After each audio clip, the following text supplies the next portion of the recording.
या माहितीपटामध्ये वापरलेल्या व्हिडिओचं चित्रीकरण हे 16 ते 17 वर्षापूर्वी केलेलं आहे, याची कृपया नोंद घ्यावी. नमस्कार मित्रांनो, शिवथरटेकमध्ये तुमचं स्वागत आहे. 32 शिराळा आणि नागपंचमीचा उत्सव हे एक सूत्रच झालंय. सांगली जिल्ह्याच्या पश्चिम टोकाला असलेल्या शिराळा तालुक्याचं हे मुख्यालय. ते जणू सांगली जिल्ह्याचं काश्मीरच आहे. शिलाहार राजवटीवरून श्रीयालपूर, श्रीयालय, शिराळे असं त्याचं नाव पडलं. शिवाजी महाराजांच्या काळामध्ये आसपासच्या 32 गावांचा महसूल इथून गोळा केला जाई, म्हणून याला 32 शिराळा असंही म्हणतात. समर्थ रामदासांनी स्थापन केलेल्या 11 मारुतींपैकी एक मारुती शिराळा येथे आहे. समर्थांच्या एका श्लोकामध्ये शिराळ्याचा उल्लेख लक्ष्मीचे सिराले असा केलेला आढळतो. शिराळा गावाला फार मोठी परंपरा लाभली आहे. इथला भुईकोट किल्ला, ग्रामदैवत असलेलं हेमाडपंथी अंबामाता मंदिर, इथं असणारी इतर पुरातन मंदिरं, गोरक्षनाथांचं येथील वास्तव्य, तोरणा आणि मोरणा नदीच्या संगमावरील नाथांचा मठ, दक्षिणेकडील नाथांचा डोंगर अशी काही शिराळ्याची वैशिष्ट्ये सांगता येतील. मुबर्रक खानाने छत्रपती संभाजी राजांना अटक केल्यानंतर त्यांना सोडवण्याचा एकमेव प्रयत्न याच भागातून झाला होता. शिराळ्यामध्ये वर्षाकाठी 2 यात्रा भरतात, एक नागपंचमीची आणि दुसरी गोरक्षनाथांची. तसेच 12 वर्षातून एकदा महायात्राही भरते. आता या महायात्रा भरण्याचं काय कारण आहे, तर दर 12 वर्षांनी नाथ संप्रदायातील साधूंचा समुदाय गोरक्षनाथांच्या वास्तव्याने पावन झालेल्या शिराळ्याच्या भूमीवर भेट देतो आणि त्यांच्यातील एक साधू पुढील 12 वर्ष मठाधिपतीचं काम पाहतात. आपल्या देशातील बहुतेक सण हे ऋतुचक्रावर आधारलेले आहेत. श्रावणातील शुद्ध पंचमीला नागपंचमी म्हणून आपण ओळखतो आणि शिराळ्याच्या नागपंचमीच्या उत्सवाचं प्रमुख वैशिष्ट्य म्हणजे इथं जिवंत नागाची पूजा केली जाते, म्हणजे काही वर्षापूर्वीपर्यंत केली जायची. गोरक्षनाथ भिक्षा मागत असताना त्यांनी 3 वेळा भिक्षा मागूनही त्या घरातील माऊली भिक्षा घालायला आली नाही. थोड्या वेळानंतर ती जेव्हा आली तेव्हा तिनं सांगितलं की आज नागपंचमी असल्यामुळं मी नागाच्या प्रतिमेचं पूजन करत होते, म्हणून स्वामी मला यायला वेळ झाला. तेव्हा गोरक्षनाथांनी तिला जिवंत नागाची पूजा करशील का असं विचारलं. त्यावर तिनं आपली कृपा असेल तर नक्की करेन असं सांगितलं. तेव्हापासून जिवंत नाग घरोघरी नेऊन त्यांची पूजा करण्याची प्रथा शिराळ्यामध्ये सुरू झाली. हे करत असताना गोरक्षनाथांनी नागांबद्दल आणि एकूणच सापांबद्दल लोकांच्या मनात असलेली भीती दूर केली. नाग हा प्राणी नाहीये, तर तो आमचं दैवत आहे. परंपरा हे तर एक फक्त माध्यम आहे. त्यामुळं माणसांची निसर्गाची मैत्री व्हावी या उदात्त हेतूंनी गोरक्षनाथांनी ही परंपरा सुरू केली आहे, अशी शिराळ्यातील लोकांची भावना आहे. इथं नागाला देव मानतात आणि स्त्रिया नागाला भाऊ मानतात. नागपंचमीच्या दिवशी कोणताही पदार्थ इथं कापला किंवा चिरला जात नाही. शिराळ्याच्या परिसरामध्ये मोठ्या प्रमाणात नाग सापडतात. त्याला भौगोलिक कारणही तसंच आहे. गावाचा परिसर खोलगट आहे आणि चोहोबाजूनी डोंगर आहेत. शिराळ्यापासून पन्हाळ्यापर्यंत नागांचा अधिवास आहे. पन्हाळगडाचे नावच मुळात नागावरून पडलंय. पूर्वी पन्हाळ्यावर नाग जमातीच्या लोकांची वस्ती होती आणि पन्नग म्हणजे नाग, त्यावरून पन्हाळ्याचे नाव पन्नगालय असे ठेवले गेले आणि त्याचंच रूपांतर पुढं पन्हाळा असं झालं. पन्हाळ्यावर पराशर ऋषींचा आश्रम आहे. तिथं नागझरी नावाचं तीर्थ आहे. तेथील शिलालेखावर शिराळ्यातील नागपंचमी उत्सवाचा उल्लेख असल्याचं म्हटलं जातं. नाग पकडणे हे शिराळकरांचं पारंपरिक ज्ञान आहे. त्यांच्यासाठी ती एक तीर्थयात्राच असते. तो त्यांच्यासाठी आशा आणि आस्थेचा भावनिक मेळ असतो. येथील ग्रामदैवत असलेल्या अंबामातेनं कौल दिल्यानंतर बेंद्रापासून नाग पकडायला सुरुवात होते. शिराळ्यामध्ये 60 ते 70 नागमंडळ आहेत. त्यांच्यात परिसर वाटून घेतला जातो. प्रत्येक मंडळ आपल्या तुकड्या तयार करते आणि नागाचा शोध सुरू होतो. श्रावण महिना असल्यामुळं पाऊस असतो आणि पावसाची उघडीक पडून ऊन पडल्यानंतर नाग बाहेर पडतात. जमीन ओली असल्यामुळे त्यावर त्यांचे वण उमटतात. त्याला माग असंही म्हणतात. असा ताजा माग मिळाल्यावर किंवा दूरवर पक्ष्यांचा किलबिलाट ऐकू आल्यानंतर कार्यकर्त्यांमध्ये एक जोश संचारतो. अंबाबाईच्या नावानं चांग भलं अशा घोषणा देत ते सगळे त्या दिशेने पळतात. तिथे जाऊन मग बीळ चालवले जाते. बीळ चालवणे हे शिराळकरांच्या परिभाषेतील हा एक शब्द आहे. बीळ चालवणं म्हणजे नागाचं बीळ सापडलं आणि नाग त्यामध्ये असल्याची खात्री झाली की आजूबाजूचा भाग स्वच्छ करून बिळाचं कमीत कमी नुकसान करून नागाला पकडणं. नाग पकडल्यावर त्याला मातीच्या गाडग्यात ठेवलं जातं. त्यावर छोटंसं मडकं ठेवून ते कापडानं झाकलं जातं आणि मग दोरीनं बांधलं जातं. नाग पकडून आणल्यानंतर ठराविक वेळानं त्याला बेडूक किंवा तत्सम प्राणी खायला दिले जातात. यावरून नाग हा मांसाहारी प्राणी आहे आणि तो दूध पित नाही हे शिराळकरांना चांगलंच माहिती आहे.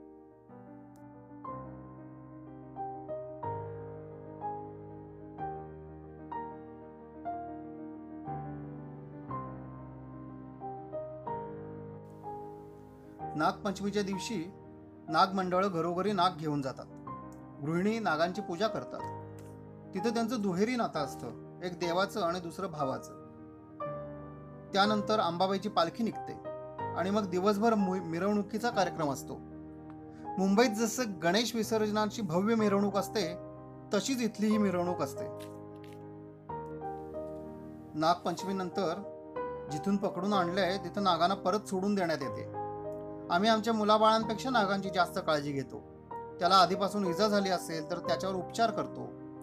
इथं नागांची दात किंवा विष कधीच काढलं जात नाहीत असं शिराळकर ग्रामस्थ सांगतात. एकाच परिसरामधून त्याच मंडळाला एकच नाग वर्षानुवर्षे आढळून आल्याची अनेक उदाहरणं आहेत. मग नागांच्या खाणाखुणा लक्षात ठेवून त्यांना नावं दिली जातात. यावरून नागांबरोबर शिराळकरांचा किती जिव्हाळ्याचा संबंध आहे हे दिसून येतं. दरवर्षी पकडलेल्या नागांच्या एकूण संख्येवरून परिसरातील नागांची संख्या कमी होतीये की वाढतीये हे समजतं. शिराळकरांच्या मते ही एक जनगणना नव्हे, नागगणना आहे.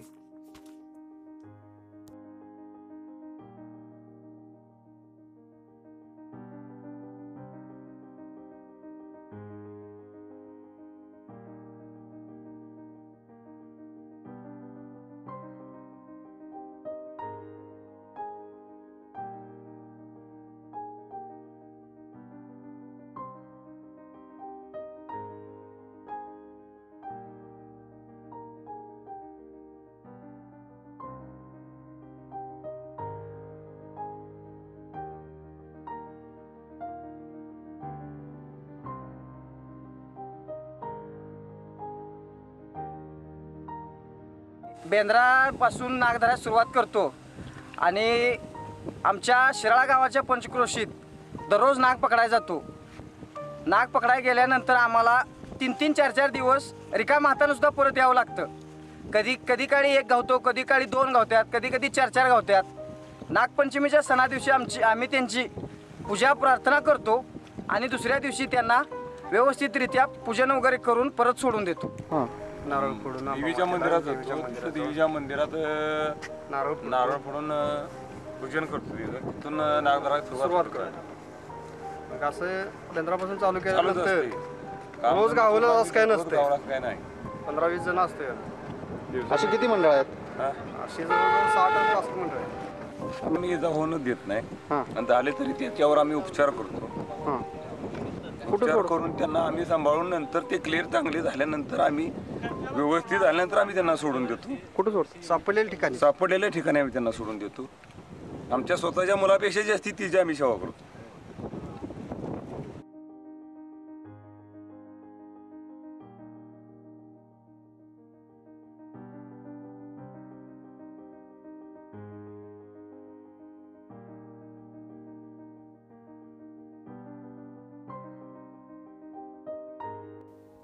ऐंशी आणि 90च्या दशकात प्रसारमाध्यमांनी दिलेल्या प्रसिद्धीमुळे शिराळा आणि येथील नागपंचमी यांची कीर्ती दूरवर पसरली.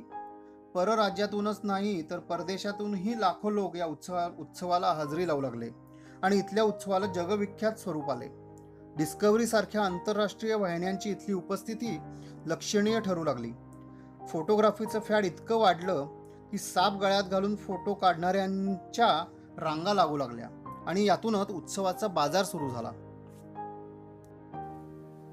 नागाची हाताळणी, नाग पकडण्याच्या पैजा आणि स्पर्धा, फोटोसाठी नागांबरोबरच धामिणीसारखे इतर साप पकडणे आणि ते हाताळणे, मिरवणुकीत नागांचे प्रदर्शन, या सगळ्यांमुळे उत्सवाला काळिमा लागला. 2002 मध्ये पहिल्यांदा निसर्गप्रेमी संस्थांनी या विरोधात उच्च न्यायालयात याचिका दाखल केली. त्यानंतर वन्यजीव अधिनियम 1972 अन्वये नागाच्या स्पर्धा आणि सार्वजनिक प्रदर्शनावर बंदी घालण्याचा अंतरिम आदेश देण्यात आला आणि 2012 मध्ये हायकोर्टानं नाग पकडणे, हाताळणे, मिरवणे, खेळवणे आणि त्याचं पूजन करणे या सगळ्यांवर बंदी घातली. त्याचबरोबर या गुन्ह्याला 3 वर्ष कैद आणि 25,000 रुपये दंड अशी शिक्षाही ठेवण्यात आली. त्यामुळे सध्या शिराळ्यातील घराघरामध्ये नागाच्या प्रतिमेचं पूजन केलं जातंय. नमस्कार, मी तुळशीदास गोपाळराव हसबनीस, राहणार 32 शिराळा. श्रावण महिन्यातील 5वा दिवस म्हणजेच जगप्रसिद्ध शिराळ्याच्या नागपंचमीचा दिवस. सुमारे 1200 वर्षापूर्वी नवनाथ संप्रदायातील श्री गोरक्षनाथ भगवान यांनी जिवंत नागाच्या पूजेला सुरुवात केली. तेव्हापासून शिराळ्याची सर्व नागरिक हे जिवंत नागाचीच पूजा नागपंचमी दिवशी करतात. परंतु सन 2002 साली काही निसर्गप्रेमी मंडळी व वन्यजीवी प्रेमी मंडळींनी कोर्टामध्ये जनहित याचिका दाखल केल्यामुळे शिराळ्याचे नागपंचमीवर कायदेशीर बंधने आल्यामुळे नागपंचमी ही नाग प्रतिमांचे पूजन करून साजरी केली जाते.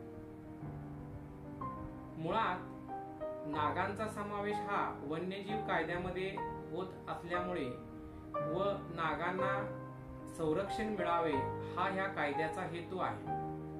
परंतु शिराळ्याच्या नागपंचमीमध्ये शिराळकर नागरिक हे नाग हा शेतकऱ्यांचा मित्र व देव आहे असा संदेश नागपंचमी दिवशी देत असतात.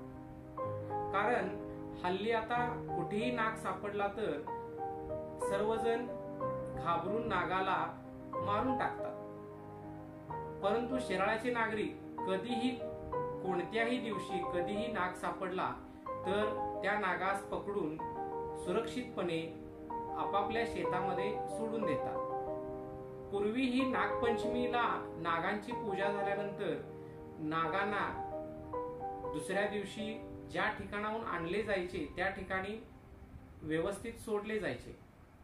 हल्ली तर तुम्हाला खूप साऱ्या अशा केसेस मिळतील की नागांना इजा झाली आहे व शिराळकर नागरिकांनी डॉक्टरांच्या मदतीने नागांवर उपचारही केले आहेत व नागांना पुन्हा सुरक्षित ठिकाणी सोडून दिले आहे.